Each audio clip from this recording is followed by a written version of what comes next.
ನಮಸ್ಕಾರ ವೀಕ್ಷಕರೇ, ನಿಮ್ಮ ಪಬ್ಲಿಕ್ 10 ಯೂಟ್ಯೂಬ್ ಚಾನಲ್ಗೆ ಸ್ವಾಗತ.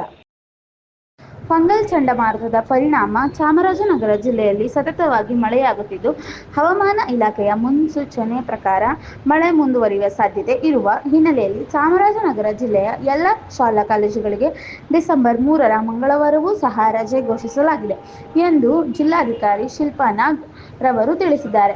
ಪರೀಕ್ಷೆ ನಡೆಯುತ್ತಿರುವ ಪದವಿ ಕಾಲೇಜುಗಳಿಗೆ ಹೊರತುಪಡಿಸಿ ರಜೆ ಘೋಷಣೆ ಮಾಡಲಾಗಿದೆ ಎಂದು ಜಿಲ್ಲಾಧಿಕಾರಿ ಶಿಲ್ಪಾ ನಾಗ್ ರವರು ತಿಳಿಸಿದ್ದಾರೆ.